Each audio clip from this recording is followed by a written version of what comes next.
Good morning. Welcome back to Coffee Break Live.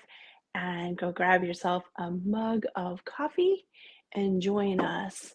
I can't even believe that Christmas is on Monday. How has this year gone by so fast? I hope you have all your shopping done. If not, I have tips from last week that you can go check out. And this week, I thought, wouldn't it be fun to talk about dealing with complicated family dynamics? Y'all know I love family because all you have to do is just read one of my books, especially Coastal Christmas, which deals with some family dynamics around the Christmas time. But it seems to be my wheelhouse because I live it.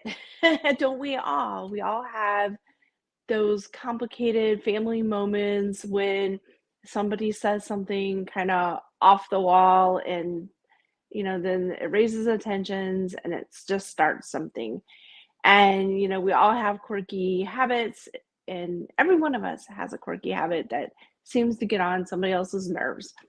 And I don't know who invented that you should have all his family come for the holidays, but on one hand, I love it. On the other hand, I actually get anxious about it. So I thought, wouldn't it be just a good topic to talk about during our coffee break? And on that note, I'm going to take a little sip. Oh, yeah. Check out my cute little mug. Isn't that sweet with the little dolphins on it? Love it. Yeah. Um, Hopefully you already have yours before we delve into this fun topic. And just think, next week we'll be sitting here and it will be close to New Year's Eve and New Year's Day. I mean, gosh, that just blows my mind. 2024 has been a roller coaster ride, a crazy train, as I like to say, in my author life, which has all been good stuff. Um, you know, it's going to be backwards, but this is my Christmas present to myself. I've been writing this book since 2018. I'm sorry, I researched it 2019 and I've been writing it on and off in between projects. So this is my Christmas present to myself because the completion of this lovely book that speaks to my heart, so true and so dear, is finally on Amazon and Barnes and Noble, and any bookstore can order it. And it just makes my heart glad to see that people are reading it. It hit the several number one bestseller, like what's it called? New release bestseller lists on Amazon, like for categories. It's just going like crazy. I'm just so thrilled that people are reading the words I wrote. That's just something that I appreciate, and I could just never even think I could get used to that. I don't want to get used to that. I love enjoying that people are reading something that I wrote. It's just so cool. But so I don't know. Do you buy yourself Christmas presents? If you do, drop comments below. Let me know what you bought yourself. I can't say what I bought myself yet. Let me think. I have to wait until next time because I've been hiding it until Christmas Day so that I can enjoy it then. And so, you ready for this topic? Another drink. Look how that's good. It's cold outside. It feels good. You can just kind of feel it going down. Can you tell I'm procrastinating about this topic? The Christmas holidays, any holidays, it is so nice to have family that come and that they want to come. And this year, my house, I just decided that I wanted to just do my own thing. I've been doing that for years. I I reclaimed Christmas, and I'll tell you about that in a minute, but I decided that it's just a warm, cozy holiday for my immediate family at the house, and we're not going to go run and go do a bunch of different things. And this year, my family has this tradition of doing a pile up. And if somebody's sitting on the couch, like let's say during a holiday, and somebody's just sitting in a chair on a couch, one person will just go over and go sit on their lap. and and then they'll yell out, "Pile up!" And then here comes everybody, and one after another, they pile up on the poor person on the bottom, and it is hysterical. And at some point, you can't even see this person's face underneath. I love it. It's so funny. We always take somebody that we don't all pile up because we can't all fit on one chair, but the funny thing is, that's just been a family tradition, and the one person that hasn't piled up will take a picture. It's just kind of cool. So this year, my Christmas Day plans to stay home are like a pile up. And and one family member after another started piling on to the fact that they wanted to come over for Christmas. Now, we used to always get together at somebody's house, but the last few years we haven't done that. It's just been more of an individual family choice of what they each person, what each family does, because we're all kind of spread out. And this year, my brother said to me, "Hey, I'd love to come over for Christmas and see the kids." And this is after we've done our own morning of opening presents and things. And I thought, "Yeah, okay." And he said, "Well, are you gonna cook?" And I'm like, well, yeah. I mean, I always do. I usually make lasagna. I'm not into ham too much, and we had turkey for Christmas. And some of my family members are vegetarians. I'm not, but some of them are. And so I always make a vegetarian or a half vegetarian and half meat lasagna. And my brother said, that's just takes you so long, it's just so much work because I make all my sauce by hand. I use all fresh ingredients. I let it simmer for hours and oh my gosh, it's so good. And then I have to make the lasagna and then cook it. And so this year he said, "Why don't you just make something easier?" So I had this idea, I'll make chicken pot pie. And for the vegetarians, they come with this little breaded veggie chicken nuggets, and they're actually pretty good, especially in a chicken pot pie. And I thought, well, I'll just make that for everybody, and then I will make one for the non-vegetarians and have actually chicken in it and chicken cream of chicken soup instead of cream of mushroom soup. So I thought, okay, that's easy enough. So I thought one person, okay. And then my other brother said, "Hey, we were gonna have mom come over for Christmas, but we kind of like to, come to your house." Okay. So my brother and his family are coming, and they're all vegetarians. So I already have that covered. I thought, "Oh, it's nothing." I said, "Hey, maybe bring a salad." Oh, he's like, "Okay." So then my mom called me yesterday and she said, "Yeah, I'm gonna come over too if that's all right." So now I have all these people coming over, and I have to say, part of me is excited about that, and the other part of me stresses out because our family in the past has not gotten along even at Christmas. Somebody, after we spend so many hours together, somebody will always say something and irk the other person, and it's usually not a good scenario at the end. And we always say we're not getting together anymore. And I have to believe that a lot of families go through this. I write in my Coastal Christmas about this. Like some families are just crazy chaotic, and then other families, like my ex-husband's family, they were really quiet, and they would all just sit in their chairs around in a circle with the Christmas tree in the corner, and they kind of talk. Maybe there might be one conversation going on. There might be quiet multiple conversations going on, but it's so subdued compared to my family. and and at dinner time they have the formal their formal wear out, and it's a very formal thing. Everybody kind of dresses up, and my family is very casual, as you can see. I kind of adopted the beach look. So, it's a complete contrast to my family, and I'm grateful that my children have a combination of both. And but there's no fighting in my ex-husband's family. They all get along for the most part. I mean, if they say something, they'll laugh it off, if it offends somebody, or they might correct the person or whatever.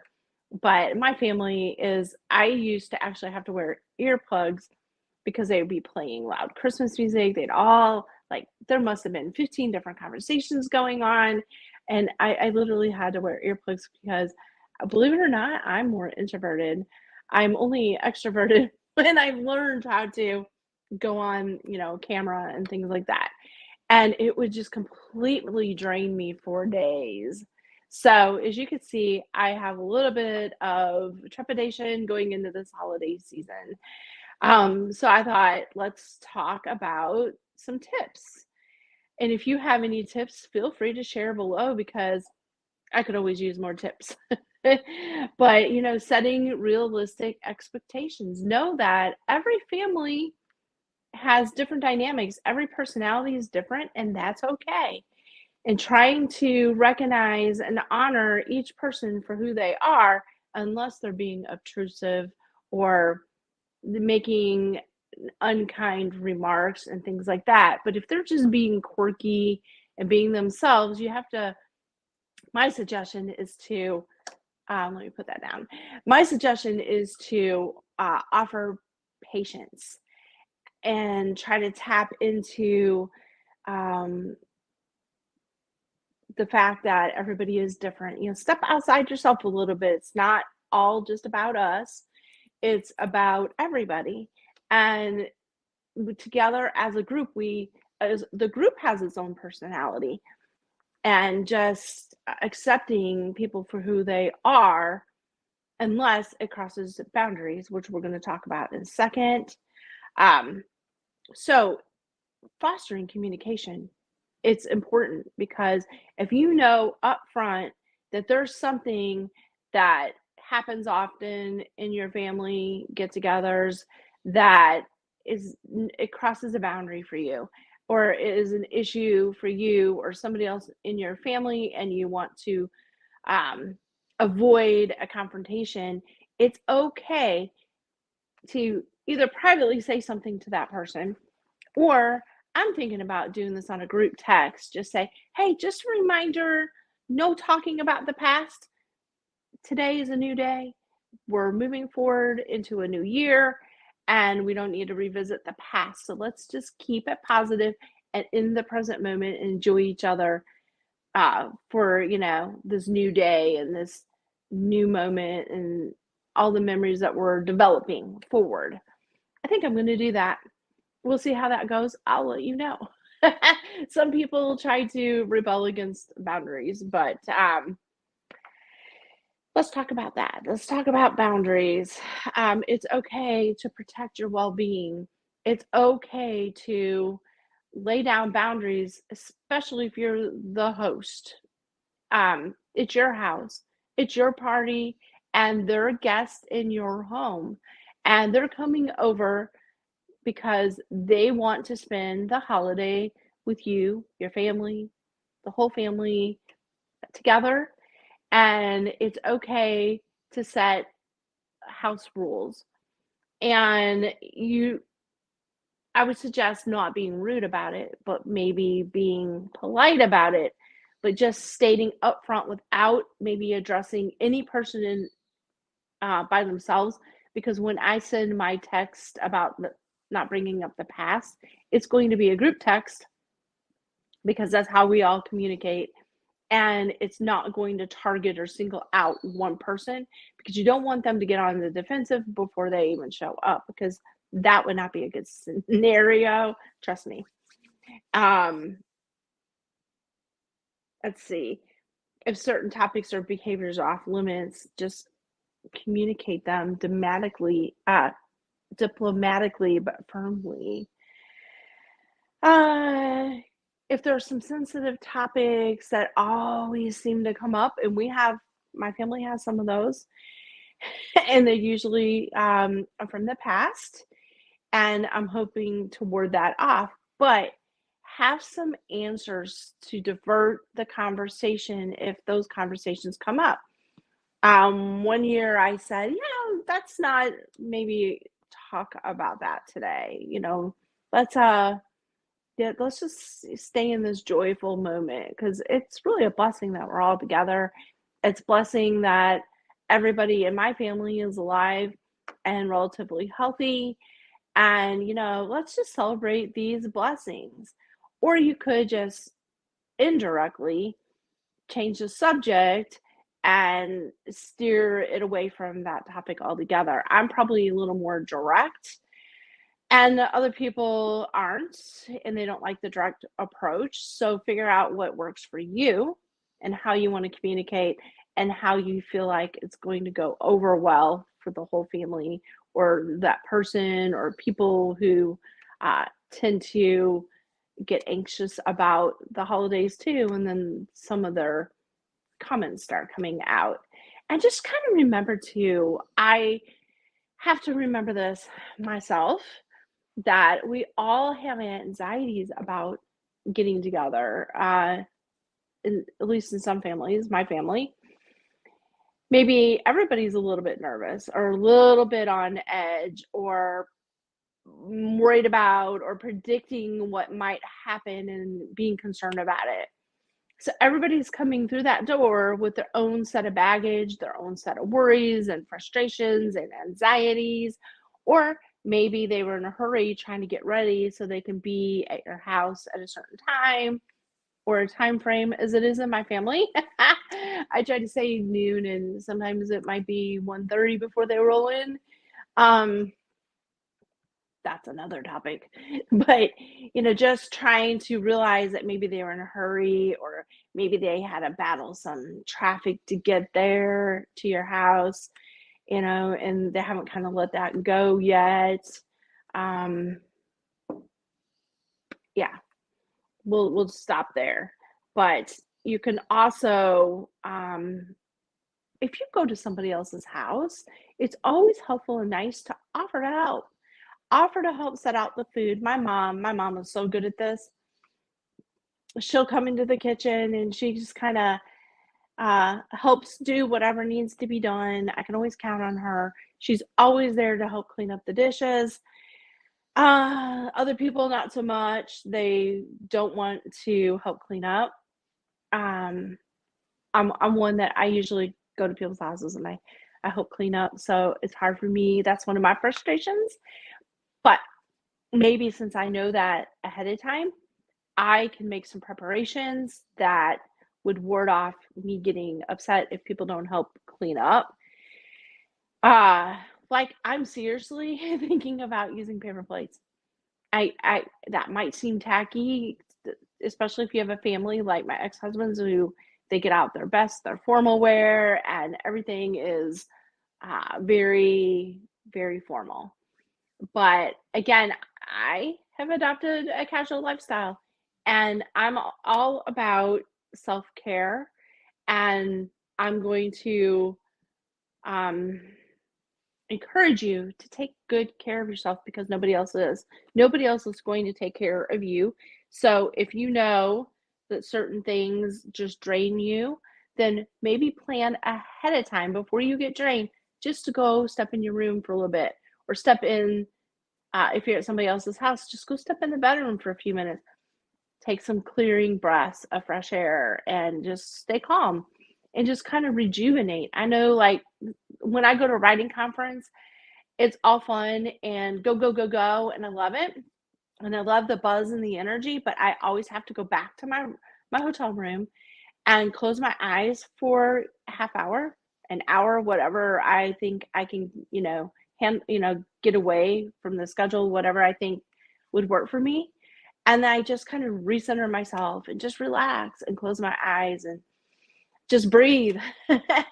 And then when I go back out, then I'm refreshed and I can, my tolerance has been lifted up. It's kind of, think of it like this: you're a battery, and introverts especially, at times you have to plug back into the wall and recharge, because if your battery dies, it takes days to recharge. And I know a lot of extroverts can't relate to this, but for all of you introverts out there, I know you can relate. And so just think of yourself like, I've got to recharge my battery. I'm running down. Go into that room by yourself, no kids. Even if you have to go to the bathroom, and shut the door and sit there for 5 minutes. If there are multiple bathrooms, you could probably get away with that. And just breathe and just relax. And, the noise is kind of muted, and charge your battery back up so that when you go back out, you're able to handle the noise and the chaos. And if you're refreshed, which also make sure you get a good night's sleep the night before, because a lot of arguments and problems happen when people are tired, because our resilience and our tolerance level goes way down when we're tired. So if you start the family fun day, the family festivities recharged already, like your batteries are fully charged, you're ready to go, you have an action plan to recharge while you're there. Again, it was okay to wear earbuds or whatever, earplugs, because nobody knew I even had them in, and it just kind of muted all that noise. It was that self-preservation for me, and it always worked. Being flexible. Okay, so somebody shows up and they're an hour late, and they know me. I tell them, okay, dinner's going to be served at like 1:00, because I need to know kind of when to have everything ready. I'm like super organized. So I always have everything that I have to cook try to be ready at the same time, so that things aren't getting cold. And for me, I have to have a plan. Okay, this has to go in for this many minutes. This has to go in for that many minutes. And if people show up late, hold on. I might have to take a sip. See, it's one of the subjects.